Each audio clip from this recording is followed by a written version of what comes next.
Buckle up and get ready for a roller coaster ride of some tasteless humor, lots of heart, and radical truth with two scrappy chicks. Because adulting is hard, but we are thinking that laughing about it is just so much easier. Women choosing singleness.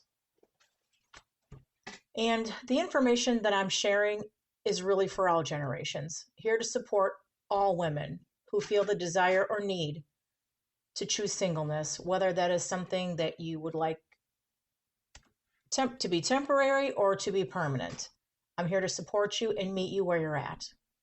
I look forward to hearing from you, getting your feedback, answering any questions you may have, sharing your ideas and your story.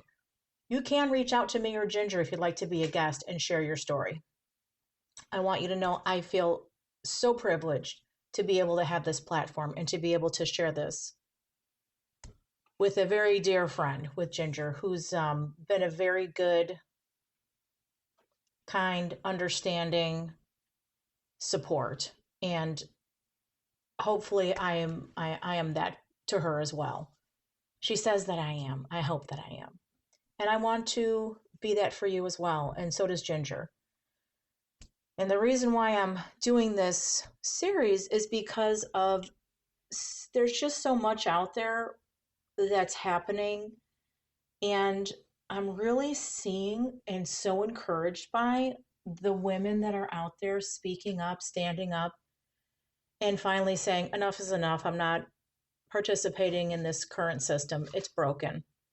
Because not only is it not helping women, it's not helping men. And I think my thought here too is an ounce of prevention is worth a pound of cure, if you've ever heard that saying. And the information that I'll be sharing here, like I said, it's for all generations. And if you are looking for a different way, the resources are definitely out there. I have been sharing with you Chantal Heide. I really hope I'm saying her name correctly. She's called Canada's Dating Coach. She's phenomenal.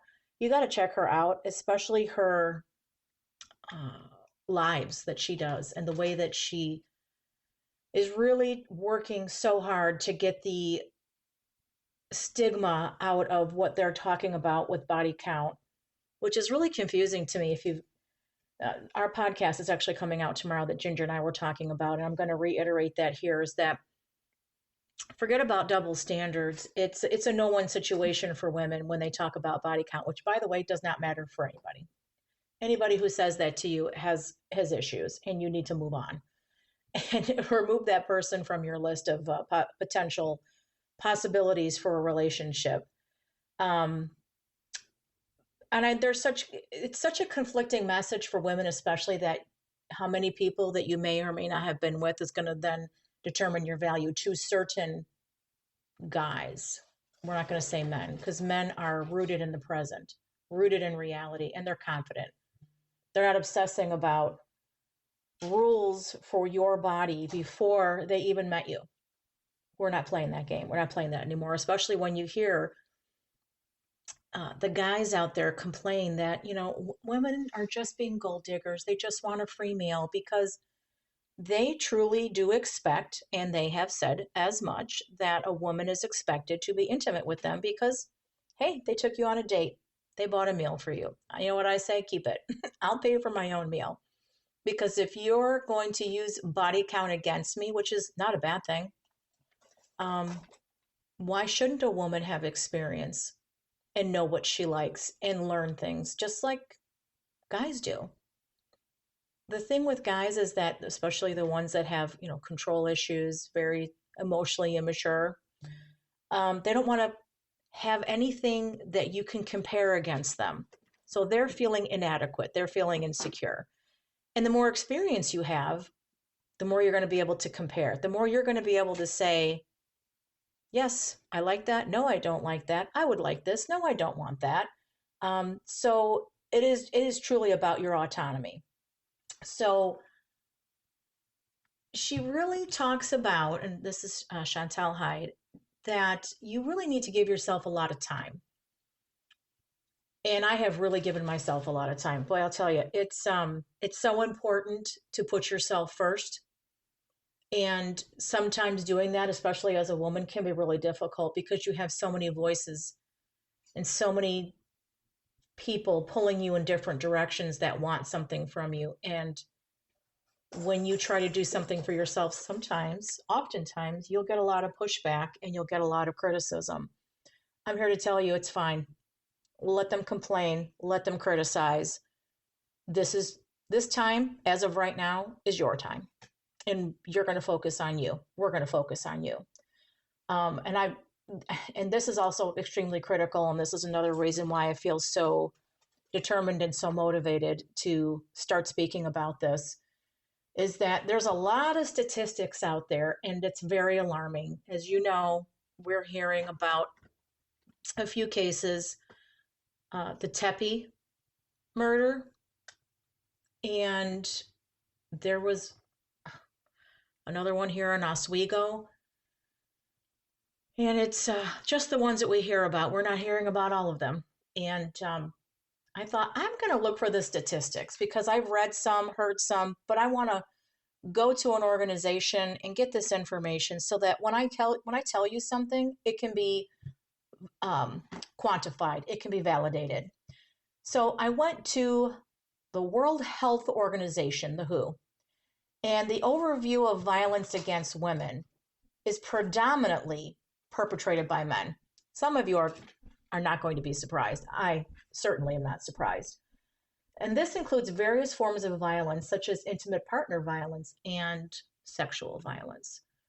Approximately 30% of women worldwide have experienced physical or sexual violence from an intimate partner or non-partner. And nearly 38% of all murders of women are committed by intimate partners. So in the United States, 1 in every 4 women, approximately 24%, have experienced severe physical violence by an intimate partner in their lifetime. And that's nearly 3 in 10 women, 29%, have experienced rape, physical violence, or stalking by a partner, impacting their functioning. Sexual violence, an estimated 91% of victims of rape and assault are female, with nearly 99% of perpetrators being male. I'm going to say that again. 91% of victims are female, with nearly 99% of perpetrators being male. If that doesn't give you pause and make you want to jump out of the dating game, I don't know what will. That's the main reason why I opted out after my second relationship that was filled with all kinds of coercive control, violence, manipulation, and that also included physical attacks that were forced. And so let's go to coercive control, because that's another really good word. And and I've looked into this too, coercive control laws are increasingly being recognized across the United States, which is wonderful. But obviously, a lot more needs to be done. So to understand coercive control, it refers to a pattern of behavior that seeks to establish power and control over an intimate partner through non-physical means. This can include tactics such as emotional manipulation, financial control, isolation from friends and family, and intimidation. That's usually how it starts, and that's definitely how it started for me. These behaviors create an environment of fear and dependency, making it difficult for victims to leave the relationship. If you're leaving or thinking about leaving that kind of situation, it is difficult because you have to be so careful. And it has to be done in silence. You can't ever let anybody know except the people or the agency that's helping you do it. That's how I was successful. It was a surprise, but I had help. Okay, I had a lot of help. So the recent legislative developments since 2020 there has been a significant movement to incorporate coercive control into domestic violence laws in various states. More than half a dozen states have passed laws that define coercive control as part of domestic violence, allowing judges to consider these behaviors in civil or family court proceedings, particularly in cases involving child custody and protective orders. Now, the reason why this is important is because I have a lot of questions, especially with the Tepe murders.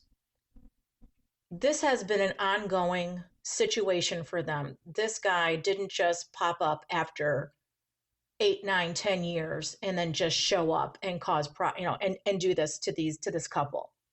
This was ongoing, and there were threats that were ongoing. So my question is, where's the law? What was happening? Were there reports filed? Were they not followed up on? Was this person ever, because from what I understand, and I could be wrong, information is still coming out. Where was the law in this? Why wasn't this man stopped? And why aren't these other men being stopped? What's the problem? How is the system continually failing women? How? It has to stop. It has to end. And it has to come from us. We have to be the ones to push this movement forward for ourselves, for the generations that came before us, and for the generations that are coming behind us. We owe this to them. We owe it to ourselves. We deserve to live in peace and safety and not live in fear, especially if we're with a partner. Then that goes back to, you're going to have to take the time to vet this person, whoever they are. And if they don't meet all your requirements, and I'm going to redirect you to Chantal Heide, get that list. And if they don't check all the boxes, then it's a no. You have to give it time. She says at least 3 months before you're going to really be able to determine if this is someone that you want in your life. But let me tell you, when you listen to her lives and she talks to these individuals, you're going to be able to determine very quickly if they're going to be a potential or if it's a block, delete, remove, and cleanse situation.